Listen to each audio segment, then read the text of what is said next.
इस कहानी में एक सीरियल किलर छोटी छोटी मासूम बच्चियों को अगवा करता है और फिर बहुत ही बेरहमी के साथ उनका रेप करके उन्हें कत्ल कर देता है। और तभी एक रिटायर पुलिस ऑफिसर इस खूनी दरिंदे को किसी भी कीमत पर पकड़ने की कसम खाता है। कहानी शुरू होती है अमेरिका के न्यूवाडा स्ट्रीट से। यहाँ एक पुलिस ऑफिसर जिसका नाम जेरी है अपने सालों की पुलिस सर्विस के बाद आज रिटायर हो रहा है। जेरी के कोलीग इसकी रिटायरमेंट पर एक पार्टी रखते हैं। जेरी को मछली का शिकार करने का बहुत शौक होता है, इसीलिए इसके पुराने फ्रेंड और इसका बॉस मिलकर उसे मैक्सिको की फिशिंग ट्रिप की टिकट गिफ्ट करते हैं। पार्टी के दौरान ही इन्हें एक बच्ची के कत्ल हो जाने की खबर मिलती है। जॉब का आखिरी दिन होने के बावजूद जेरी एक स्टैन नाम के पुलिस ऑफिसर को लेकर क्राइम सीन के लिए निकल पड़ता है। उस बच्ची की लाश को एक छोटे लड़के ने देखा होता है। इसके अलावा उस लड़के ने एक टॉबी नाम के शख्स को अपने रेड ट्रक में वहाँ से जाते हुए देखा होता है। जेरी स्टैन और बाकी पुलिस वालों के साथ जब मौके पर पहुँचता है तो देखता है कि उस बच्ची को बहुत ही बेरहमी के साथ कत्ल किया गया है। इसके अलावा पोस्टमार्टम में इन्हें पता चलता है कि उस बच्ची को मारने से पहले उस कातिल ने इसके साथ रेप भी किया था। मरने वाली इस 7 साल की छोटी सी बच्ची का नाम जिनी होता है। जेरी अब इस बच्ची के मरने की खबर इसके माँ बाप को जाकर देता है। जेनी ने आइसक्रीम स्टिक्स के साथ एक स्लीप बनाई होती है। उसकी माँ जेरी को कहती है कि तुम इस स्लीप के ऊपर हाथ रख के कसम खाओ कि तुम किसी भी कीमत पर उस जालिम को जरूर पकड़ोगे और सजा दिलवाओगे। जेरी उसकी माँ से प्रॉमिस करता है कि वो किसी भी कीमत पर इस शख्स को पकड़ कर रहेगा। अगले ही दिन वो रेड ट्रक वाला टोबी नाम का शख्स पकड़ा जाता है जो मेंटली तौर पर ठीक नहीं था। स्टैन नाम का पुलिस ऑफिसर इस केस को जितनी जल्दी हो सके क्लोज करना चाहता था, इसीलिए वो टोबी के मेंटली कंडीशन ठीक ना होने का फायदा उठाता है और उससे ऑन कैमरा इस छोटी बच्ची का मर्डर कन्फेस करवा लेता है। इसके थोड़ी ही देर बाद टोबी एक पुलिस ऑफिसर की गन चुराकर खुद को लॉकअप में ही मार देता है। जेरी का दिल इस बात को तस्लीम नहीं कर रहा था कि यही शख्स उस बच्ची का कातिल है, पर स्टैन टोबी को ही इस बच्ची का कातिल मानकर उसके केस की फाइल क्लोज कर देता है। और जेरी इस बच्ची की माँ के साथ किए गए अपने वादे की वजह से मैक्सिको ट्रिप पर जाने का अपना प्लान कैंसिल कर देता है और खुद से ही इस केस की इन्वेस्टिगेशन करने लगता है। जिनी अपनी दादी के साथ रहती थी, इसीलिए जेरी उसकी दादी से मिलने के लिए उसके घर पर जाता है। जिनी की दादी जेरी को बताती है कि वो सुबह स्कूल बस में बैठकर स्कूल के लिए निकली और जब वो दिन को वापस नहीं आई तो मुझे लगा कि वो अपने माँ बाप से मिलने के लिए गई है। यहाँ से फ्री होकर जेरी जिनी के स्कूल जाता है और वहाँ पर उसकी क्लास फेलो बैकी से मिलता है। वो बच्ची जेरी को बताती है कि जिनी एक लंबे आदमी से मिलती थी जो एक काले रंग की गाड़ी चलाता था और उसने जिनी को ऑर्कोपाइंस भी दिए थे और जिनी ने इस सब की एक पेंटिंग भी बनाई थी। जेरी स्कूल के नोटिस बोर्ड पर वो पेंटिंग देखता है और उसे अपने साथ ले जाता है। इस पेंटिंग में एक लंबे कद का आदमी है जो अपनी कार में आने के बाद जिनी को ऑर्कोपाइंस दे रहा है। इन्वेस्टिगेशन के दौरान जेरी को पता चलता है कि पिछले 1 साल में ऐसे ही 2 और छोटी बच्चियों के कत्ल हुए हैं। इन सभी बच्चियों की एज और इनके जिस्म के ऊपर किए गए टॉर्चर के निशान सेम थे और इन तीनों ही बच्चियों के गोल्डन बाल थे। इसके अलावा इन तीनों बच्चियों ने अपने किडनैप होने के दिन लाल कलर के कपड़े पहने हुए थे। ये सब देखने के बाद जेरी को इस बात का अंदाजा हो गया था कि इन सभी बच्चियों को मारने वाला शख्स एक ही है।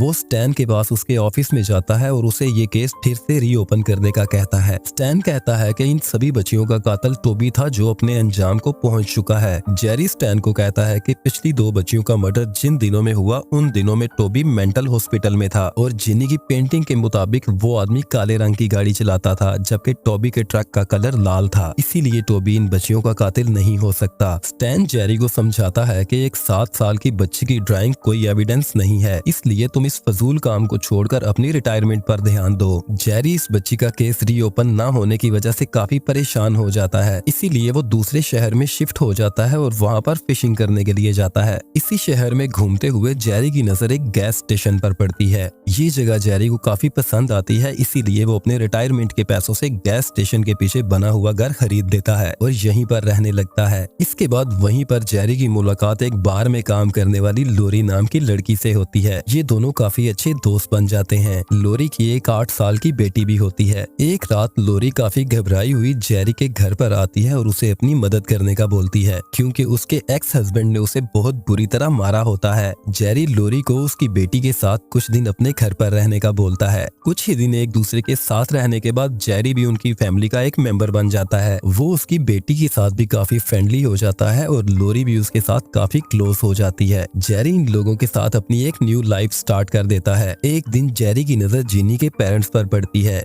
जीनी की माँ को देखने के बाद जेरी का इसके साथ अपना किया गया वादा याद आता है। एक दिन जेरी की नजर एक आदमी पर पड़ती है जो लोरी की छोटी बेटी के साथ बातें कर रहा था। इस आदमी का नाम जैक्सन है। ये आदमी इसी शहर के एक लोकल चर्च में प्रीस्टर होता है। वो अक्सर लोरी की छोटी बेटी के पास आता था, इसीलिए जेरी को अब इसके ऊपर शक होने लगता है, क्योंकि ये शख्स काले रंग की कार में आता था और इसकी माँ ऑर्कोपाइंस की तरह के छोटे खिलौने बनाती थी। जेरी इसके बाद उस छोटी बच्ची को समझाता है कि कभी भी कोई भी शख्स तुम्हें कोई खाने के लिए चीज दे या तुम्हें अपने साथ आने के लिए कहे तो तुम सबसे पहले मुझे बताओगी। एक दिन जेरी फिशिंग करने के बाद जब घर पर आता है तो लोरी उसे बताती है कि यहाँ के चर्च का फादर इस टाउन की सभी बच्चियों को बाइबल सिखाने के लिए चर्च में लेकर गया है। ये सुनकर जेरी जल्दी से अपनी गन उठाकर उस चर्च की तरफ निकलता है। चर्च पहुंचने पर जेरी देखता है कि वो फादर सच में सभी बच्चों को बाइबल सिखा रहा है और वहाँ पर कई बच्चे अपने माँ बाप के साथ आए हैं। ये सब देखने के बाद जेरी सुकून की सांस लेता है और उसे लगता है कि वो उस किलर के बारे में कुछ ज्यादा ही सोचने लगा है। एक दिन लोरी की बेटी अपने घर के पास झूले ले रही होती है, तभी उसके पास से एक ब्लैक कलर की लंबी गाड़ी गुजरती है। इस गाड़ी में बैठा हुआ शख्स इस बच्ची के गोल्डन बाल और लाल कपड़े देखकर इसके पास रुक जाता है। अपने किए गए प्रॉमिस की वजह से रात को वो बच्ची जेरी के पास आती है और उसे बताती है कि मेरा एक न्यू फ्रेंड बना है जो एक ब्लैक कार में आता है और उसने मुझे ऑर्कोपाइन शेप की चॉकलेट भी दी है। चॉकलेट देखते ही जेरी को जीनी की ड्राइंग याद आ जाती है और वो अलर्ट हो जाता है। इसके अलावा वो बच्ची जेरी को बताती है कि कल मेरे दोस्त ने मुझे लेक के पास वाले पिकनिक पॉइंट पर बुलाया है और वहाँ पर उसने मुझे और भी ज्यादा चॉकलेट देने का प्रॉमिस किया है। ये सुनकर जेरी 100% श्योर हो चुका था कि ये वही कातिल है, पर वो इस बच्ची को कुछ भी नहीं बताता। जेरी बच्ची को कहता है कि तुम अपने फ्रेंड को मिलने के लिए जरूर जाना।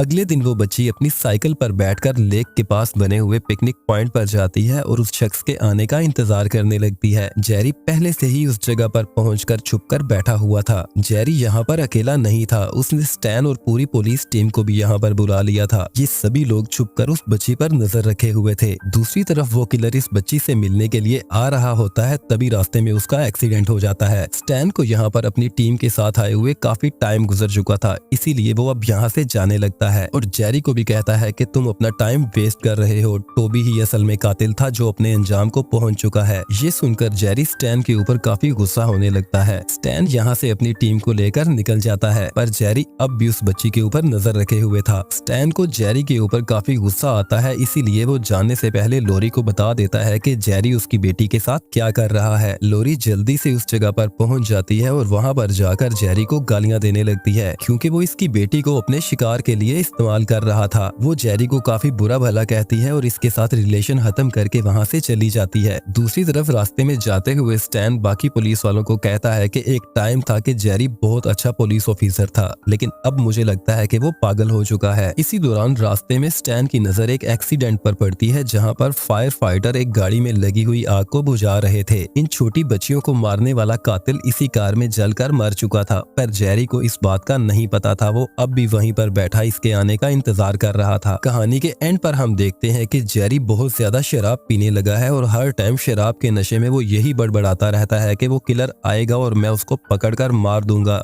जबकि वो ये नहीं जानता था कि वो किलर अपने अंजाम को पहुंच चुका है। और यहीं पर ये कहानी एंड होती है।